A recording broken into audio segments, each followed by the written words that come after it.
Hello everybody, welcome to another great episode of Hillbilly Select Reviews. Please subscribe. Today I am reviewing 19 Crimes, The Sentence, Cabernet Sauvignon from Australia.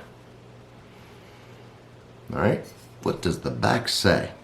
From the late 1700s to the late 1800s, approximately 162,000 men and women were transported via boat, well obviously, to a desolate island known as Australia for violations and convictions of one of 19 crimes. That's the premise of this one. If you convicted one of 19 crimes in England in the 1800s, your punishment was to be banished to Australia. So this is a Cabernet now in a 14.5% ABV. In United States, if something's labeled a Cabernet, for example, or any varietal, it has to have 75% of that grape in the wine. In Australia, it's 85. So we know that 85 or more, could be 100, but at least 85% of this wine is Cabernet Sauvignon.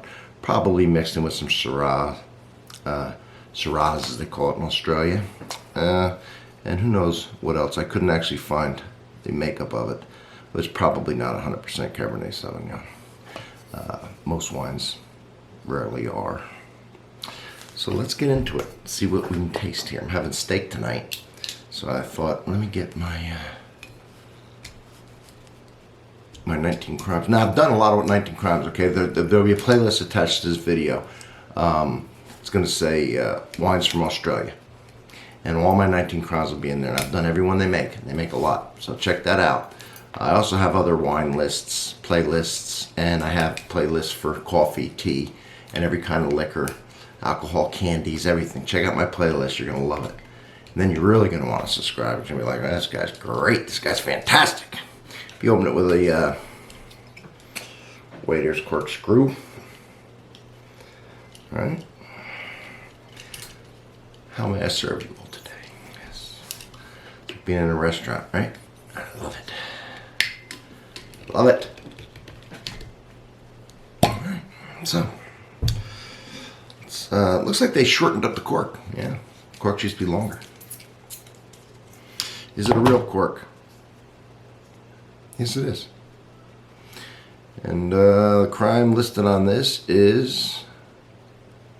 No, there's no crime listed. I used to have the crimes listed on it. Oh well, now it just gives the winery name, 19 crimes, and their logo. Put that in my one. I like the bottle as far as the color, where it's black, can't see through it, because that protects the wine. Here's the back if anybody wants to pause it for any reason and look at it later. Let's get into it. You know what? Nah, too late now. I was going to get my aerator, but I'll do a rough pour on purpose. Get some air into it. This doesn't have a year. Yes, it does. 2018. Alright.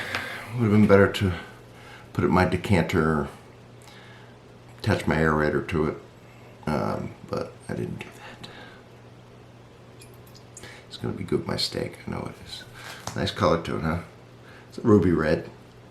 If you look at that little rim where the bubbles are, it's a lighter. Just like a red. The other's like a ruby red.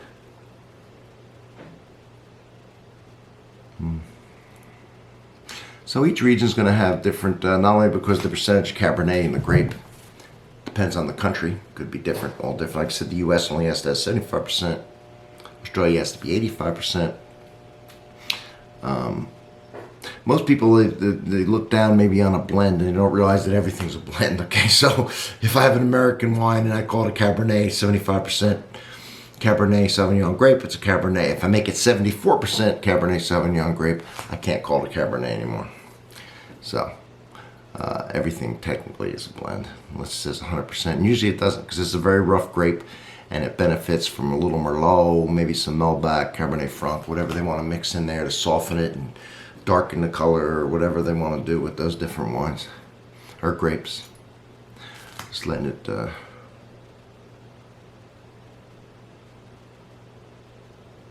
got a fruity sweetness to it.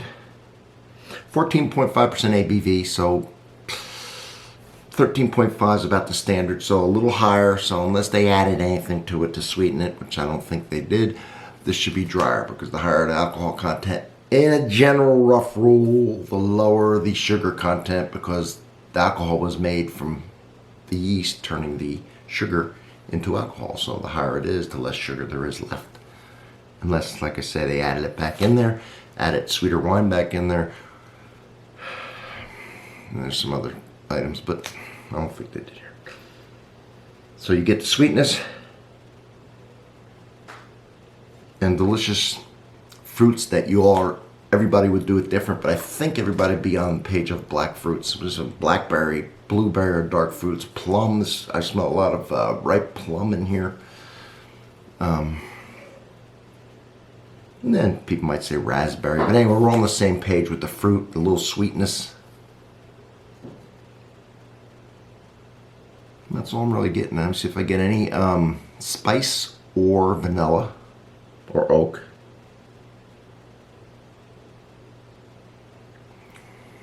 Might be a little cold.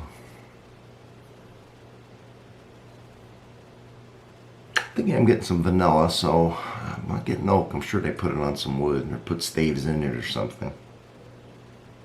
Let's see what we can taste.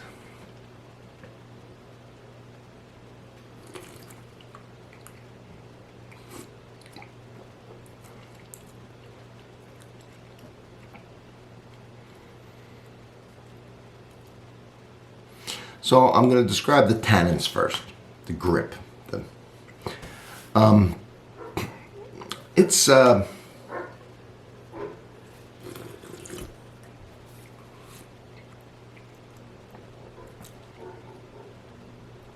medium, and you want some in there, at least medium, when you're going to have a steak, because the fat of the steak and the protein breaks down the tannins. The fat coats your mouth to where the tannins don't really affect you as far as that bitterness or that taste of iced tea or a tea type taste, the dryness. So having a nice big steak like I'm having tonight, this could be even heavier, but that's fine. It's fine. Now we'll get that away. Now what about the acid?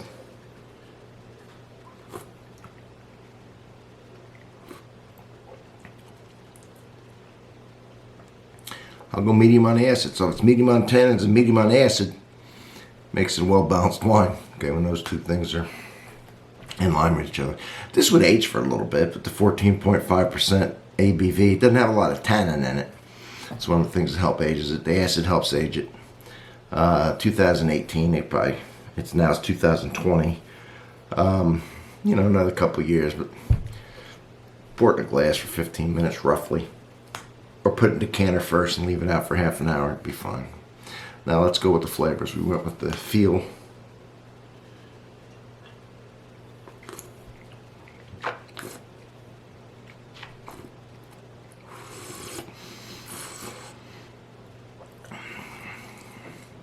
Well, I'm going to go with the same, confirming basically what I smelled on the palate. Or on the nose. Confirm it with the palate. Where I'm getting those dark fruits. Which should be described differently from everybody, but as long as you said you tasted fruit and not like citrus or tropical fruit, you were in the ballpark here. Then we're all on the same page. A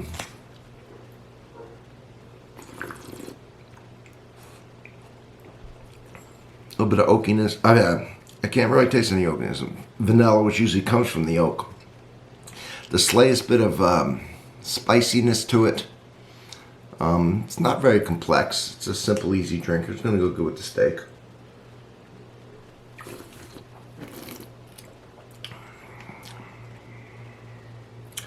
So basically fruit forward, which Australia is warm and sunny, so you should expect that.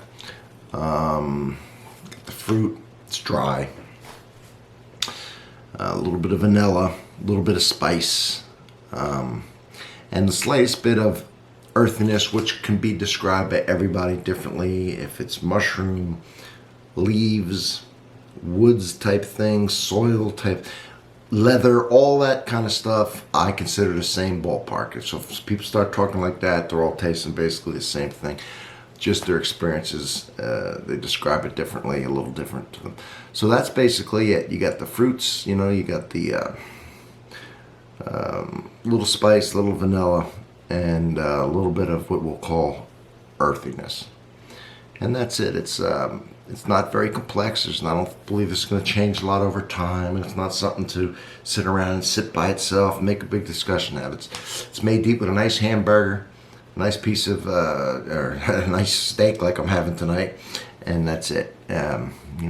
Take a sip, take a bite of my steak, take a sip of this, and that's how I'll do it tonight and have a good time. So, check out the playlist. I have all the 19 crimes. There's a rosé, there's a couple whites, there's everything. Oh, and the last thing, if you didn't know, all these wines are interactive. So if you download an app, you can put your phone up against it, and this guy will talk. Okay, all the labels will talk to you. From Hillbilly Select Reviews, give me a sub. Check out my playlists, and I will see you on the next one.